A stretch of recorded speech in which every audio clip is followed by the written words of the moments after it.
Saya jadi polisi bukan karena cita-cita dari kecil, tapi perjalanan membawa saya dan akhirnya saya mendapatkan sesuatu yang Tuhan taruh bahwa Tuhan ingin saya di situ. Tahun 2009 awal saya hampir mengundurkan diri dari kedinasan saya karena merasa bahwa kita mau kerja baik ternyata sering dikerjain, walaupun kita tidak salah. Artinya apa? Keluarga itu penting. Keluarga merupakan ekstrak terpenting di dalam kehidupan kita di dunia untuk membawa keluarga ke surga.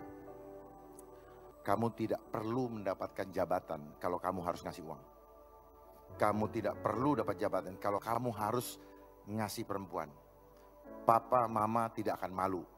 Artinya kembali lagi, keluarga penting sekali. Jangan mendorong anaknya untuk melakukan hal-hal yang tidak. Nama saya hilang dari list untuk dinaikkan bintang 3. Dipanggil presiden tidak ada.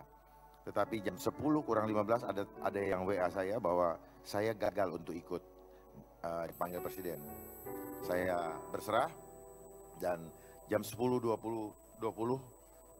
ada telepon dari istana, berhasil. Saya segera berangkat, ditunggu jam 11.30.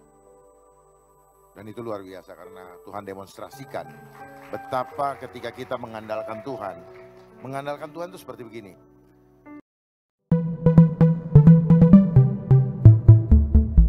Shalom sahabat-sahabat Prima Scriptura sebangsa dan setanah air dimanapun Anda berada, pengikut Kristus yang setia. Kali ini kita akan mendengarkan kesaksian dari Bapak Komjen Pol Dharma Pongrekun. Namun sebelum itu, mari kita melihat dulu tayangan mengenai riwayat hidup beliau secara singkat. Terima kasih, selamat menyaksikan.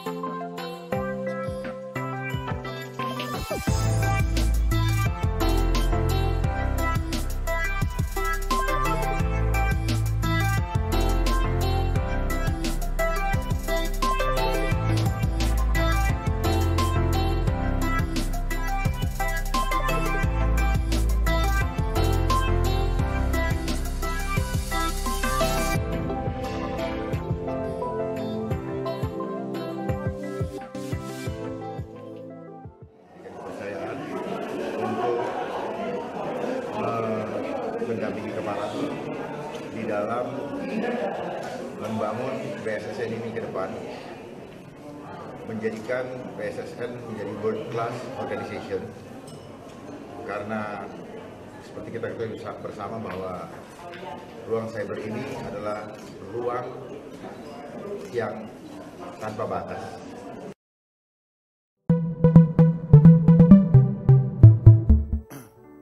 Saya jadi polisi bukan karena cita-cita dari kecil, tapi perjalanan membawa saya dan akhirnya saya mendapatkan sesuatu yang Tuhan taruh bahwa Tuhan ingin saya di situ untuk memperbaiki. Niat untuk memperbaiki ternyata tidak semudah membalik tangan, karena di dalam perjalanannya penuh dengan dinamika yang membuat kita kalau fokusnya kepada masalah maka kita akan jatuh di tengah jalan. Karena kita melihat dunia ini begitu besar, begitu gelap untuk kita hadapi. Karena kekuatan yang kita hadapi sekarang adalah kekuatan mamon. Itu yang utama.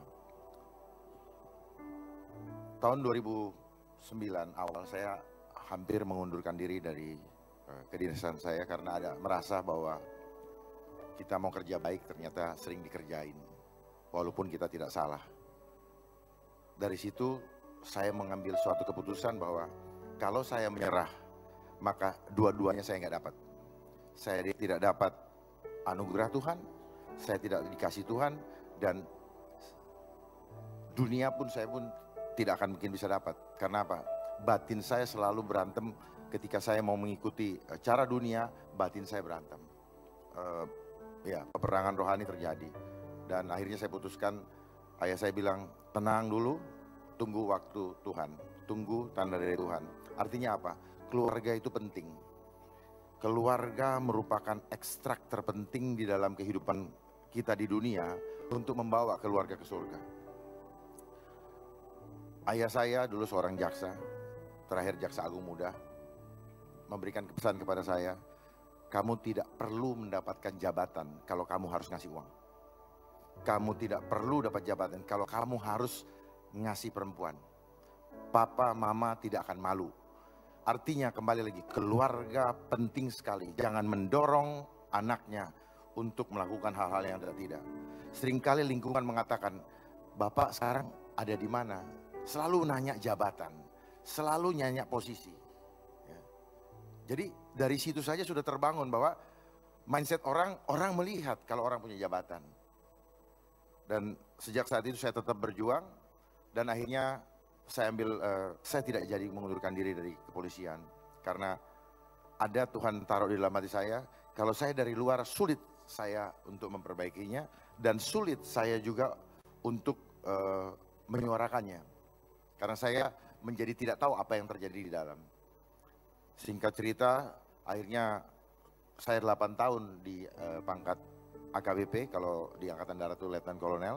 Dan selama 8 tahun selalu dijegal kalau naik. Dan setelah itu saya sekolah pun banyak dijegal. Dan saya beberapa kali ikut seleksi KPK juga. Tahun 2000 pangkat masih AKBP, Kombes, itu juga banyak dijegal. Hampir lolos tetapi waktu itu ada intervensi dan sebagainya. Dan tahun 2012 saya ikut sekolah, 2014 saya ikut sekolah Sesprimti, dan setelah lulus tidak lama kemudian, 6 bulan kemudian Tuhan angkat saya jadi bintang 1. Dan dalam waktu 3,5 tahun, puji Tuhan sudah bintang 3. Itu hanya semua kemurahan Tuhan. Tetapi di dalam proses itu pun tidak semudah yang orang lihat. Ya, terakhir waktu pas mau naik bintang 3 sendiri, ada demonstrasi yang demonstrasi kuasa Tuhan yang Tuhan perlihatkan, dan saksinya adalah Pak Geren. Karena jam 7:30 pagi sebelum dipanggil Presiden, saya minta Pak Geren, Pak Daud Tony, ayah saya, Pak Jack untuk membantu mendoakan karena nama saya hilang dari list untuk dinaikkan bintang 3. Dipanggil Presiden tidak ada. Tetapi jam 10:15 ada yang WA saya bahwa saya gagal untuk ikut dipanggil Presiden. Saya berserah dan jam 10:20 ada telepon dari istana, berhasil, saya segera berangkat, ditunggu jam 11:30. Dan itu luar biasa karena Tuhan demonstrasikan betapa ketika kita mengandalkan Tuhan itu seperti begini. Setiap hari fokus ke Tuhan aja udah. Karena ketika kita fokus kepada yang dunia, maka kita selalu takut. Kapan dunia ini mulai takut? Kapan dunia ini juga mulai sombong? Ketika ada bank. Perhatikan ya, ketika kita selalu mengandalkan saving, kita pikir hidup kita bisa di-saving oleh bank tadi. Angka-angka itu menunjukkan harga diri kita. Angka-angka yang ada di bank itu menunjukkan kesombongan kita. Walaupun kita sekarang ada di gereja ini, tapi mungkin kesombongan kita ada. Tetapi kekhawatiran kita juga muncul ketika angka-angka itu kita perhatikan. Loh, saya punya tabungan tinggal 1 juta. Padahal ketika Musa membawa orang Israel, bangsa Israel dari Mesir ke tanah Kanaan, Tuhan sudah memberikan pelajaran, memberikan roti mana yang hanya boleh untuk dikumpulkan atau dipakai untuk sehari. Kalau dikumpulkan lebih dari sehari, maka itu akan busuk. Busuk artinya apa? Kita akan jadi sombong. Kita akan gunakan untuk hal-hal yang tidak-tidak. Kalau berlebihan, itu udah nature-nya atau kebiasaan manusia, kedagingan manusia. Manusia fana selalu begitu. Selalu memanfaatkan untuk yang tidak-tidak. Bahkan seringkali berkat yang Tuhan berikan kepada kita anggap ini titipan. Sehingga kita mengumpulkannya untuk membangun harga diri, membangun nama. Itulah kaitan dengan angka-angka tadi. Gara-gara ada bank. Bank ini adanya ketika Tuhan Yesus lempar-lemparkan bangku. Makanya bank itu berasal dari kata bangku. Dan bank inilah yang sekarang, yang mempunyai sistem perbankan ini, yang sedang mau membawa kita ke proses penggenapan antikris. Di mana sekarang teknologi yang kita pakai sekarang itu hitungannya matematika. Coba lihat, perhatikan, di mana-mana orang selalu berhitung dengan matematika, tidak mengandalkan Tuhan. Padahal Tuhan Yesus sudah ajarkan kita 5 roti dan 2 ikan bisa memberi makan 5.000 orang. Kalau sudah amin, mulai sekarang praktekkan. Jangan amin tapi nanti masih berhitung dengan cara kita. Mulai sekarang andalkan Tuhan. Keluar dari gereja, andalkan Tuhan. Kenapa? Semua yang kita pakai, semua yang kita punya sekarang kita akan tinggalkan. Gak ada gunanya, betul-betul gak ada gunanya. Waktu berjalan begitu cepat. Dan kita tidak punya waktu lagi. Pulang dari sini kita gak tahu apa yang terjadi. Tuhan tahu apa yang terjadi, tetapi kita gak tahu. Kalau kita selalu mengandalkan hitungan matematika, hitungan manusia, kekhawatiran demi kekhawatiran yang terjadi. Tetapi itulah konsep antikris yang sekarang sedang terjadi. Manusia semakin mengandalkan hitungan matematika. Apa? Semua dipaksa untuk mencari uang. Hampir kita punya alasan, selalu punya alasan tidak punya waktu untuk Tuhan. Pegang gadget bisa 5 jam. Dan memang kita dibikin caranya selalu dengan konsepnya apa? Mudah, cepat, nyaman. Itu cara-cara iblis. Ya, konsepnya mereka terstruktur, sistematis dan masif. Terstruktur, ada organisasi. Mereka bergerak di mana-mana, termasuk radikalisme. Itu adalah cara daripada antikris. Ya, termasuk krisis ekonomi, kita dibikin takut. Ya, konsepnya selalu sistematis. Sistematisnya seperti apa? Propagandanya ketakutan. Nanti tahun depan akan krisis ekonomi. Nanti tahun depan atau 2 tahun lagi akan habis minyak. Itu adalah manipulasi mindset. Itu adalah tipu muslihat iblis yang disampaikan kepada kita supaya manusia-manusia ini menjadi panik dan rebutan untuk mendapatkan itu. Nanti tahun depan dia mulai berhitung dengan matematika. Oh, tahun depan saya harus punya tabungan segini-segini. Kalau enggak saya nggak bisa hidup. Salah. Saya pastikan itu salah. Karena selama ini saya pun hidup bukan dengan hitungan matematika. Andalkan dari sumbernya. Manusia terdiri tubuh, jiwa, dan roh. Dan yang menjadi core kehidupan seperti mesin tadi adalah roh. Tubuh ini akan binasa. Makanya kalau ada orang meninggal dibilang telah berpulang. Telah berpulang ke rumah Bapak. Cuma pertanyaannya ke rumah Bapak sebelah kiri atau sebelah kanan. Ya. Nah itu. Jadi yang menjadi core utama adalah roh. Bukan tubuh. Tubuh dan jiwa sangat dipengaruhi oleh core tadi. Di dalam, makanya dibilang, kuduskanlah tubuhmu. Karena di dalam tubuh kita ini ada sel-sel yang connect dengan Roh Kudus. Connect dengan kuasa atau gelombang energi dari surga. Itulah yang menghidupkan kita sekarang ini. Bukan makanan. Makanya dibilang manusia hidup bukan dari roti dan daging, tetapi dari firman Allah. Kenapa? Firman itu yang connect ke atas. Itulah yang membuat kita hidup. Rupanya begitu. Saya juga baru tahu kenapa saya harus sampaikan ini. Jadi ke depan nanti ini kita dalam proses globalisasi untuk masuk ke antikris. Wahyu 13 ayat 16 sampai 18 akan sedang berproses. Kenapa? Dengan adanya imane, kita sekarang dipaksa untuk membayar pakai itu. Lama-lama sudah tidak kehilangan uang. Uang kertas sudah tidak ada dan kita akan dikunci menjadi robot hidup, bukan manusia lagi. Jadi manfaatkan kesempatan yang ada saat ini untuk melayani Tuhan. We have no time anymore. Waktu kita sudah sangat dekat. Jangan dipikir masih 20 tahun lagi, jangan. Berpikirlah bahwa tinggal tahun depan. Berpikirlah tinggal besok. Supaya kita sungguh-sungguh. Hari ini saya tiap hari dapat serangan kuasa gelap. Tetapi itu menggiring saya bahwa tidak ada dokter, tidak ada tabib yang agung. Hanya Tuhan saja yang bisa menolong saya. Betul-betul ini, saya punya punggung sampai datang tadi, itu ditusuk-tusuk seperti ribuan jarum nusuknya. Hampir setiap hari, yang mau dihantam adalah jantung saya. Saya harus bersaksi sini, jantung saya. Dan sewaktu-waktu bisa hilang. Tetapi itu membuat Tuhan menggiring saya, bahwa satu-satunya yang kau bisa andalkan hanya Tuhan. Enggak ada yang lain. Sekali-sekali Tuhan tidak akan pernah membiarkan kita. Sekali-sekali Tuhan tidak akan pernah meninggalkan kita. Serahkan, rendahkan diri kita di bawah tangan Tuhan yang kuat. Dan Tuhan akan mengangkat pada waktunya. Serahkan juga kekhawatiran kita setiap hari. Hai ke dalam tangannya, karena hanya Dia yang bisa menolong kita. Manusia bisa mereka-rekakan jahat, tetapi Tuhan selalu memberikan kebenaran. Tuhan tidak akan pernah, akan selalu mengangkat kita menjadi kepala, bukan ekor. Kita akan selalu naik dan tidak pernah turun. Lakukan itu, imani itu di setiap bagian kehidupan kita, pekerjaan kita.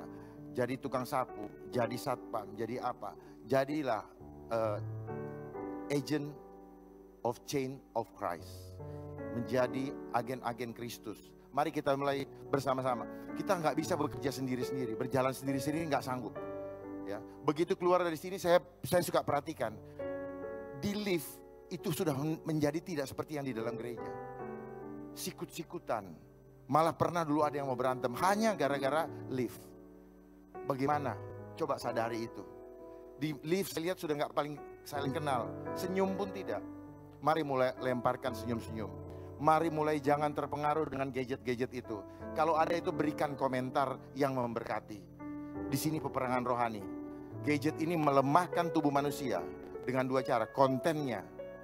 Satu, kemudian gelombangnya. Gadget ini punya kekuatan magic. Hipno elektromagnetik.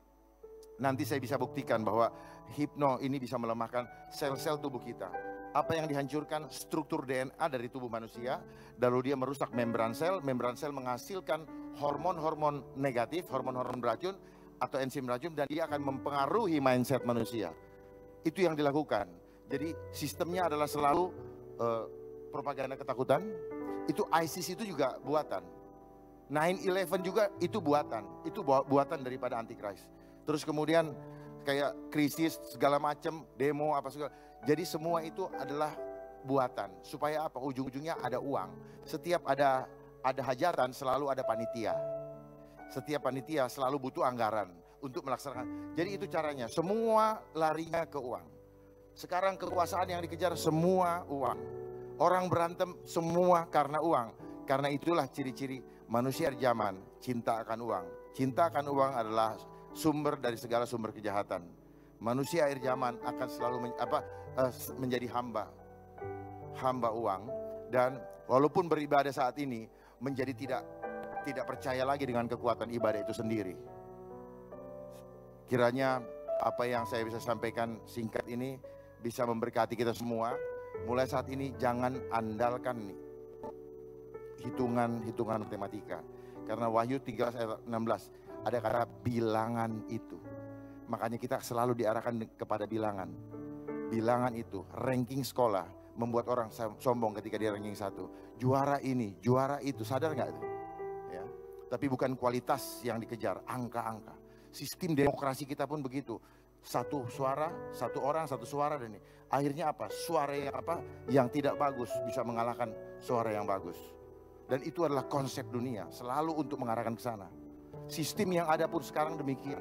Selalu sistem manajemen resiko. Dibikin takut, sehingga dibikin sistem-sistem supaya ini. Kita sedang menuju ke masa Antichrist. Kenapa? Nanti kita belanja, chipsnya ada di sini.